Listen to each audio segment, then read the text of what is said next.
Awesome. All right. Here we have Dr. Edward Hudgins, who directs advocacy for the Atlas Society, the Center for Objectivism in Washington. He's a veteran of the Heritage Cato and the Joint Economic Committee of Congress. Here's Edward Hudgins. Thank you. I want to thank the organizers, and I want to thank all of you for coming out, because this is how you make revolutions. Now, I saw some signs here today about John Galt and Atlas Shrugged. Now, I don't know how many of you have read Atlas Shrugged. Yeah, okay, good. And a lot of people have said today that what's happening now is like something out of Atlas Shrugged, which was Ayn Rand's novel that she wrote in 1957 that showed the collapse of a free society under collectivism.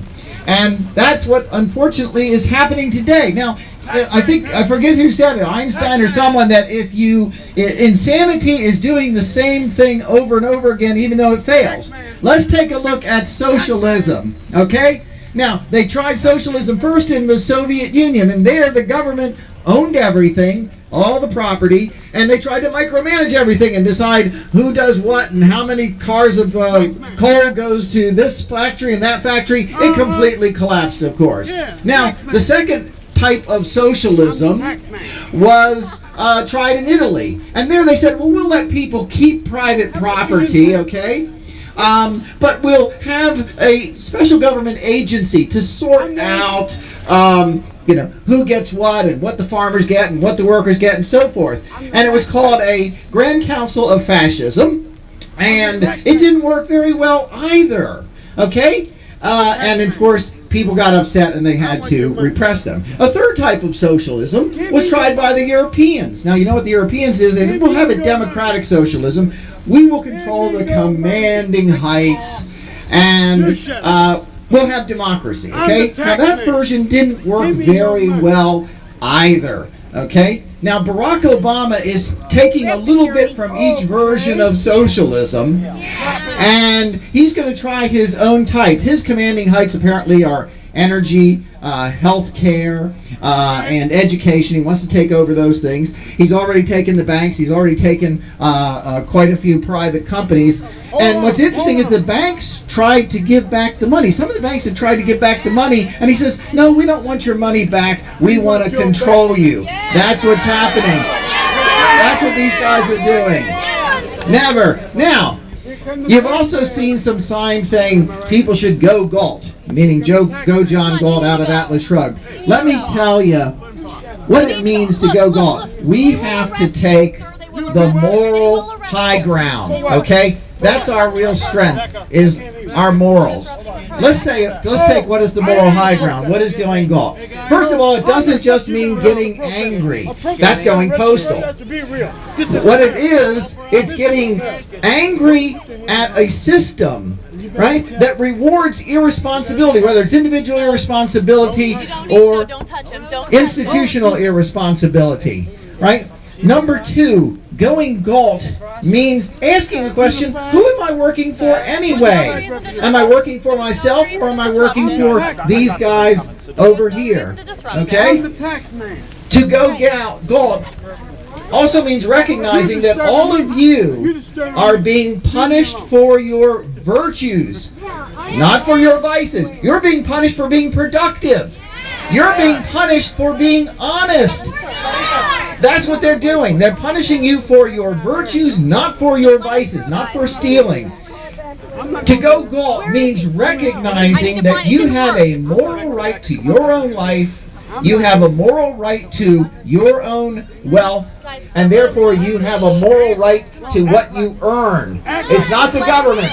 You don't have to justify keeping your money. They have to justify why they should be taking any of it to begin with. Right? It also means, in taking the moral high ground, that you should be praised for your productivity, not scorned as being exploiters. And that's what they do. They scorn you as being exploiters and evil. Okay? You have to also, to go Galt, recognize that you have a right to your own life, and you do not have to apologize or make an excuse to your neighbor, to the government, to bureaucrats, to anyone. It's your life, it's your money, period. End of discussion. Finally, it means recognizing that you're not going to give a moral sanction to these people over here. Hey, yes, USA! USA! USA! USA!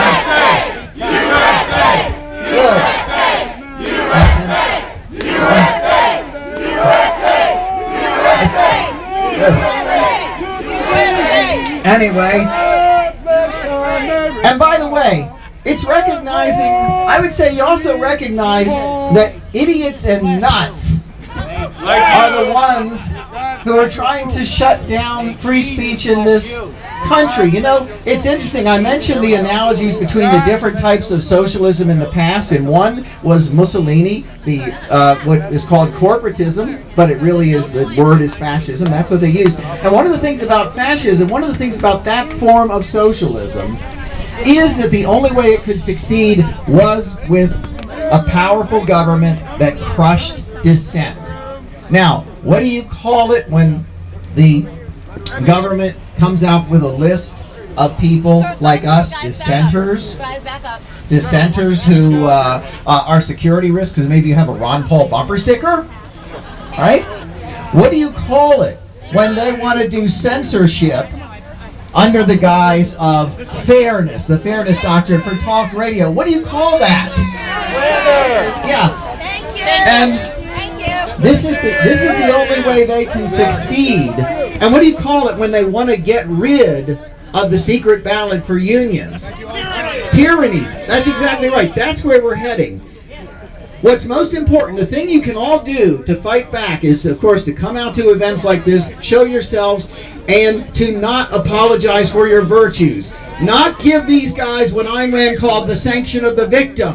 Okay? Don't accept their premises.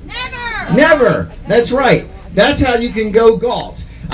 Everyone should probably read Atlas Shrugged, because sadly you'll find out which way we're going in this country. But Rand didn't write that book in order to show us where we're going. She wrote it in order to prevent it. So go to www.atlas.org if you want more information. I want to thank all of you for coming out. Keep it up, folks. Thanks.